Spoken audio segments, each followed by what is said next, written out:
VZ Calais. The steering wheel, center console, the climate control from the old car and putting into the new one. I'll film us removing it from one vehicle, and then I'll only film the install on another car, as opposed to just be doing it twice. But little bit of a rundown. I sold the BMW today, so if anyone's been following that sort of repair, I guess I wouldn't call it a build, but I guess getting it back on the road. We bought it for $2,000. We ended up buying another wreck for $200. We parted that out and then scrapped it. They got us back about $1,400. So then the vehicle cost us $600. How we look at it, we end up buying a trans and engine package for $800. Put the trans in. We end up just giving the motor to our mate because we didn't have any use for it. But yeah, got the car running. We ended up buying a center console cup holders, a new center console, I guess just magnet and center console pouch, I would say. I don't know what you call it. We put that in it. Buttons as well for the AC control. We did wheel caps all around, front and rear badges. I think the total cost, to be honest, it might have cost us around $2,100. We're going to call it 22. We sold the car for 4,500 Australian, a bit cheaper than what I would like, but at the same time, I think with the paint and the age of the vehicle, it's pretty fair. So we both doubled our money. It's $2,200 profit. So can't complain there, but yeah, I'll get into the video now. Alright, so as I was disconnecting the battery on the V6, I realised that I didn't have the factory strut bar. I don't know if this is a V6 option or an extra. I don't even know if it's holding. It might be. I didn't have a look for any stamps, but I'll put this on the V8 anyway. For myself, look, if I choose to take it off later, I don't think it really do too much, because it's not like, you know, a powerhouse or anything that's in a sort of twist. But I guess I don't know how much flex they have in corners or anything, but yeah, so I've swapped it over from this one. Now I'll start doing the interior. Just thought I'd give you a little update. Just got to quickly look up. Can't remember how to take these off again, but it's not the worst. Obviously they peel here and actually like cut open, but yeah, definitely worth swapping out. Alright, so VZ Commodore steering wheels. Just get the key. So they have 4 little notches, 2 on each side, so you need to turn the steering wheel all the way around, and then I don't know if you can see that there's 2 little holes in there, and what it is pretty much a bracket that you just slide the metal tab up and it pops out. Let me try seat this down nicely and I'll show you. So then on here you'll see those 2 little tabs, 1, 2, and you pop that and the airbag clip will come off. So I'll just do it now quickly and then go the other side. This one.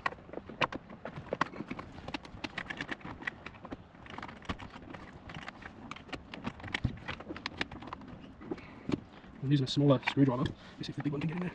There you go. So that side pops out like that, and we just do that way. Mix one of the buttons.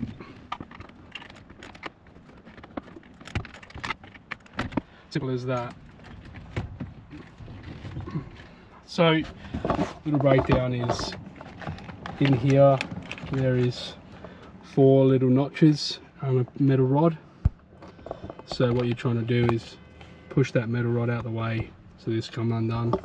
Then you've got obviously your horn, or might be the earth for the airbag. Yeah, earth for the airbag, and then your airbag wiring here, which just pops out. Undo that, then you've got another 2 plugs up here for steering wheel controls. As you can see, for some reason all break on the right hand side. I don't know if it sits in the sun or whatever, but yeah. Then you have a 30 mil nut on it. So once you do that, then yeah, you just take the steering wheel off and I'll show you. Now I have got a HSV, like the racing helmet and lion badge. Don't know if I'm going to put it on though. Not 100% sure. So on mine, because mine isn't paddle shift model, I've only got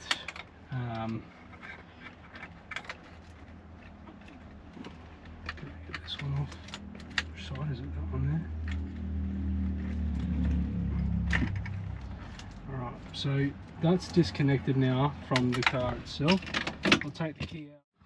So back in the V8 now, there you have it. Steering wheel put back together. As I said, 2 gold bolts hold this back cover on. And you just got to swap over that. But now it's ready to go back on. So I'll place the steering wheel, the camera there I should say. And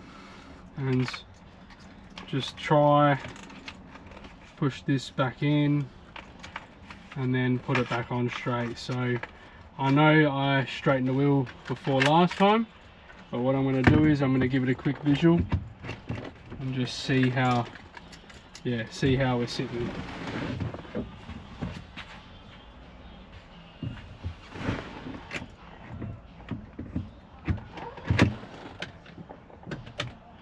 I assume it did that and then sat there, but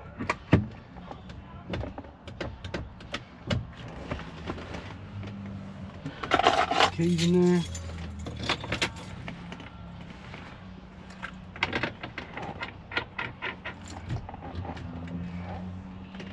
So that's straight there.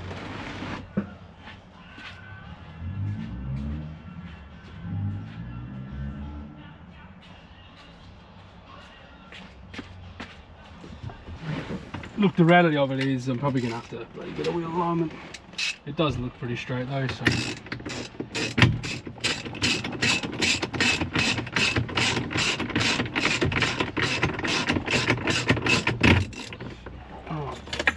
I'm going to try to hold this with my legs.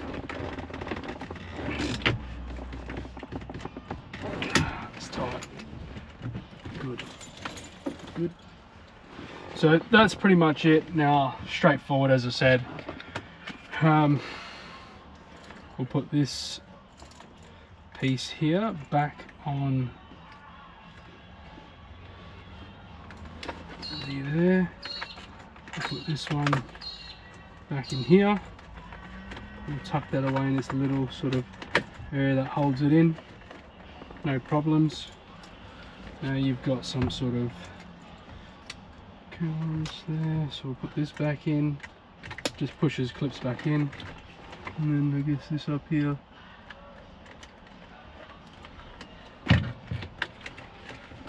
Like that.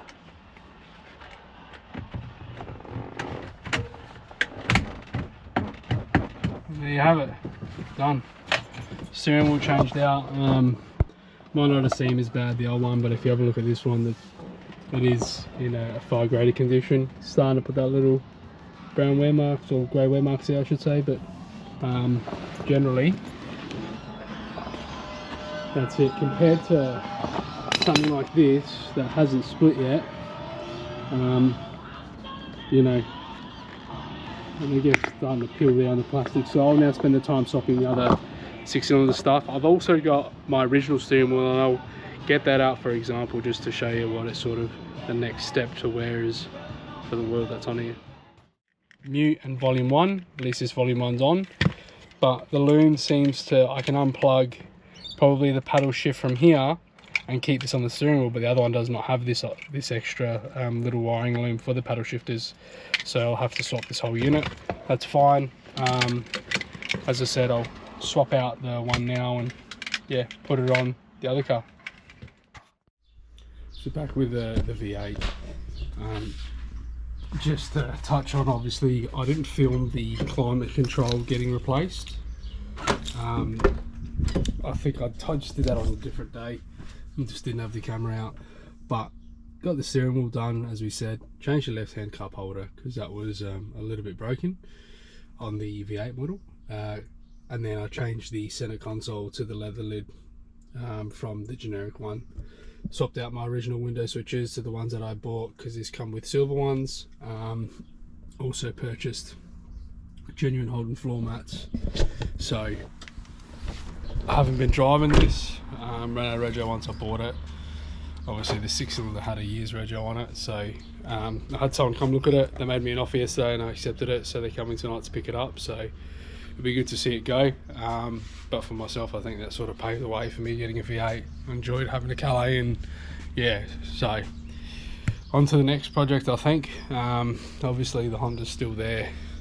It's at Tom's. I went there yesterday, but I just did maintenance on my partner's car, so it wasn't really anything to film. We are still going there, we are still doing things. Thomas is got all the pistons and crank machined, I guess, new pistons, rings for the Daihatsu that he was building. I believe he's going to sell that. In the meantime, he's done a fair bit of work. He's been pretty snowed under in terms of work, just general customers' cars, so I haven't really spent the time playing with our stuff. But yeah, hopefully in the next month or two we can get back out there over the Christmas break and yeah, get some cars sorted. Beautiful.